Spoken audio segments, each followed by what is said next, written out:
So remote therapeutics management, having specific programs that address various kinds of therapy at home, in skilled nursing, which can be remotely monitored by the physician, and having a team around the physician that basically looks after the patient. Do you see, therapists and rehab experts basically kind of adopting these technologies? And within your ecosystem, again, are you seeing these kind of programs? Absolutely. I enjoy talking about remote therapeutic monitoring, and that's precisely throughout my life. I say this to my kids as well.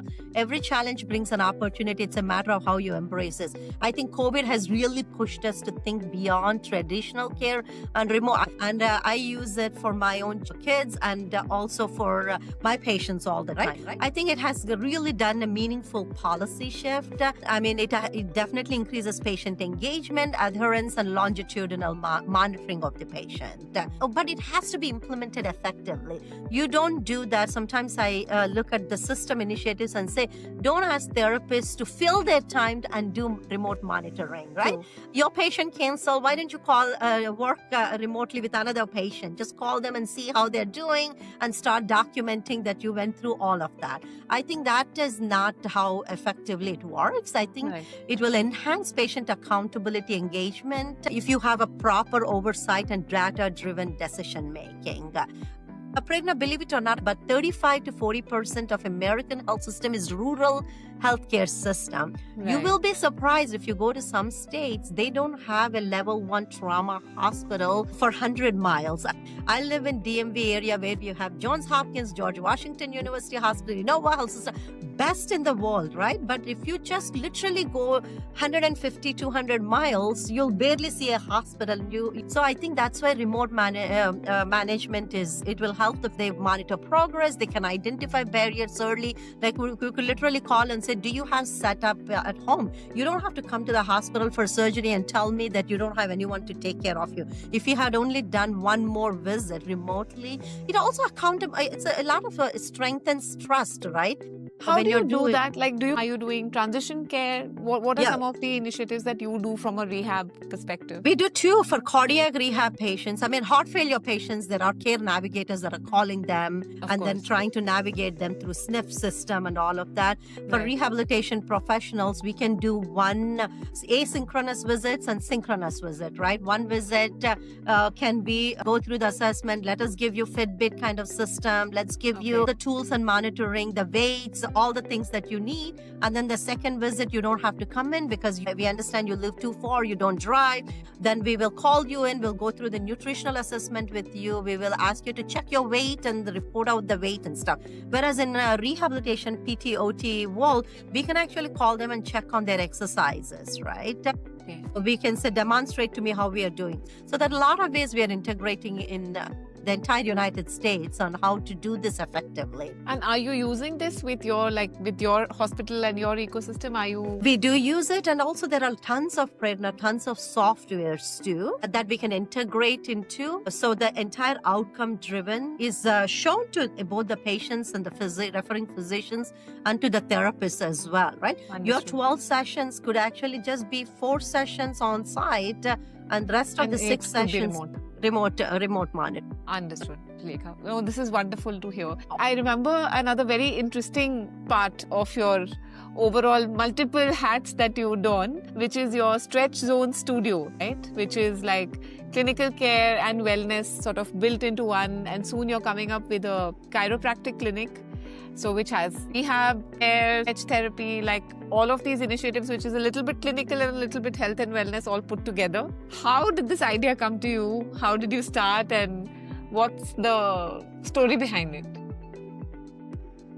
I just enjoy educating, but also I always enjoyed entrepreneurship. During COVID time, I opened a home health care because I realized especially our own community was struggling a lot to ensure that our own community was getting those non-skilled care services. And that could be as simple as diabetes management or cooking or housekeeping, or as like self-ADLs, making them walk and so on. So as I was going through this journey, again, I thought was As 2 decades of leadership, I kept telling my patients saying that, hey, you got to stretch more because I could do so much more with you with your spondylitis or back pain, or you come in with this spasticity or neurology issues only if you stretch yourself regularly. And I think stretching is something, Prerna, everybody thinks we're doing it now, but it's never enough, because as a physical therapist, we have a whole lot to do as rehab professionals than help you with stretching. And so that's your rehab why will go better if you stretch first, of course. Exactly. So this is like my studio started, and it's been 3 months right now. I'm in my real studio. I mean, it's a passive assisted research-based stretching where every client walks in and they get 30 minutes of stretching for the entire body. And it sounds like maybe you just stretch. It's not at all just stretching. It's a physiology-aided assisted stretching by stretch practitioners who go through a month of training, has a background in exercise physiology, kinesiology, which is, by the way, intense. I never realized I got into this field. I thought as a physical therapist, stretching is like part of how hard can it be? But I was going to ask who does this for them? Like, are there physical therapists who are doing this in the stretch studio? There's this huge franchise, right? The man that came up with this concept is Jordan Gold, who had this intense desire to help out. So we have master practitioners coming and teaching our stretch practitioners. I didn't realize that there is this concept. How lovely do I feel? My pain is better, or my athletic ability has improved because now I'm regularly stretching. And that's what I was going to ask. Who's the audience? Is it primarily athletes, young folks? What's the age profile? Who is it targeted to? I feel like the difference between yoga, Pilates and stuff is like you have to be motivated to do it. Whereas I think the best part about stretch rehab, somebody helps you do it. Somebody does it. I mean, they wouldn't say somebody does it, but you're practically in your supine position. They use the props to help you. So, understood. And they make sure you do it absolutely correct. It's one-on-one. Exactly. One-on-one. They do it for you, but they're pretty much doing it for you. So there's no reason. It's much closer to rehab in that sense than to a yoga class. Exactly. And you see the effects, right? It's not a feel-good service. Like when I say you go to Massage Envy to get massage, I said you feel very good. But in 3 days, you're back to normal, back to where you were, right? Unless you go every week and try to get that expensive services. Whereas stretch therapy or stretch practitioners is something you start seeing progress. We measure and make sure that your range of motion is increasing, your flexibility is increasing, your mobility is increasing and stuff like that. One other question on the policy front, right? What are some of the key policy changes that you could have on your wish list from if this happens, we could do even better for patients going forward?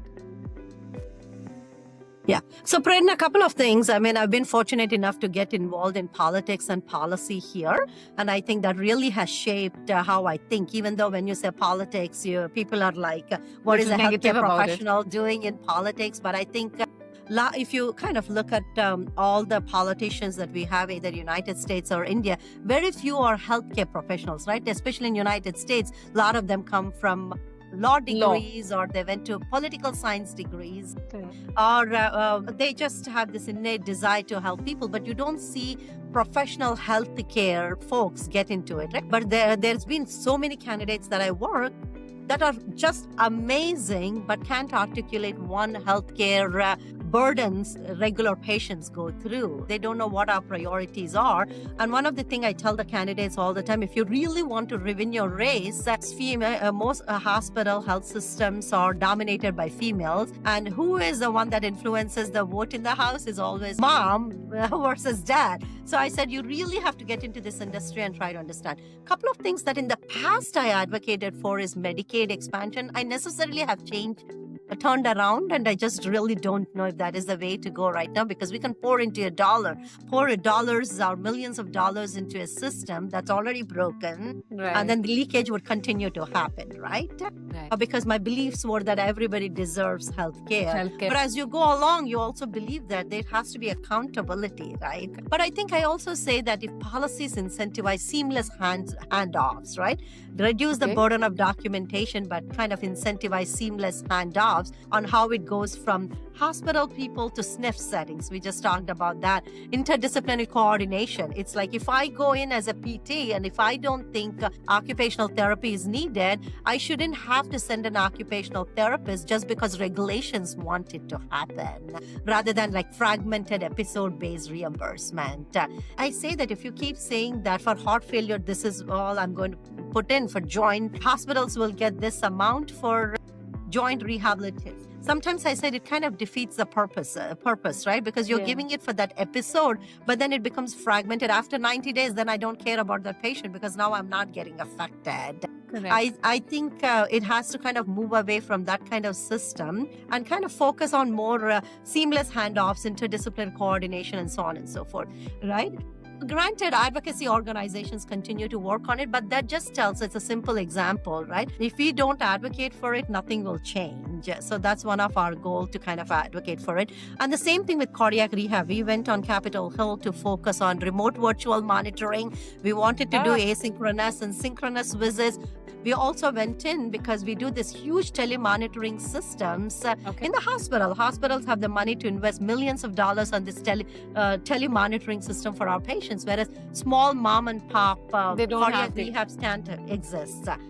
Because the reimbursement goes down drastically if you're 500 meters away from the hospital, right? Which is like, again, another bureaucracy. I mean, we're providing the same services. Why would the reimbursement get slashed down to 60% less if you're 1,500 meters away or 500 meters away? But that's why the facilities find it even more difficult to even sustain, right? Like, I know we've been talking to a couple of skilled nursing across Florida, New Jersey as well. As an outside-in view, I just keep wondering who's making all this money in healthcare in US, because if you ask me, I think like the only folks in healthcare who I know there are making money are probably pharma and med devices. And I really don't know what this huge pie of healthcare cost that is there. Where are the margins? You know what? I think you said pharma is where med tech technology, right? But another person that gives me the pitch in for my chiropractic rehab and wellness, right? Yes. It is a wellness industry that is also starting to make money right now, and for good. That's good to hear. Exactly. So for people that want to get industry, I usually say that get into rehab and wellness industry, or just wellness in general. Yeah. I mean, if you're really wanting to make money, either you need to do pharma. People are changing and wanting to stay healthier, live longer, focus on their health. Exactly. It is a wellness industry that is definitely thriving. It is multi-billion-dollar industry right now. Now that I don't advocate for all the pills they do and all of that, but I always say mobility is medicine, and that's been my tagline forever. I said it 2 decades back, but people are finally paying attention. I said it is not, medicine is not medical at all. It is mobility is medicine. Keep yourself active. Get into preventive healthcare system like stretching, rehab, and wellness. That's why in chiropractic world, I always say you can do all adjustments you want, but if patient goes in and does the same thing, you really won't. A patient will keep coming back. It's good for business, but that's just not good for healthcare ecosystem. That's why the focus should be on rehab and wellness. Definitely, Dr. Sri. And one last question, which I love to ask everybody, that with artificial intelligence and all the changes and the technology coming along with that, how is it impacting your line of work? And where do you see the biggest new things coming in rehab, all types of rehab? Because rehab is not one word for you, it's a lot of things. Correct. 2 things. We've always used Dragon system. Dragon is a voiceover. So you just dictate the documentation, and then we have a lot of scribes and stuff. But we are also now starting to use ambient system where you walk in and everything starts getting recorded. And I'm telling you, game changer, right? The documentation could potentially go down. I mean, we haven't fully adapted, but I know several health systems have already adapted. And in my personal life, I probably adapt technology like there is no other day. I enjoy technology. Not only that, it records everything and just kind of spits up, because you still have to cater it to that patient, and you want to make sure there are things that may not be suitable for the medical record, so you just tweak it. So your documentation goes from 20 minutes to 3 minutes. But the But larger thing that I want to help everyone understand is now we spend a significant amount of resources on bringing interpreters, right? We live in a very multi-diverse society. World. Yeah, that's true. So every third person comes in with a different language, different dialect. So sitting there and therapists or doctors waiting for an interpreter to come, an interpreter sometimes doesn't show up. Then we get into what is called as these VRE systems where the interpreter is speaking Virtual. out to us, and then we are trying to kind of interpret that. Yeah. Out of all of that, interpreter is also getting integrated into these electronic documentation systems. That's amazing. But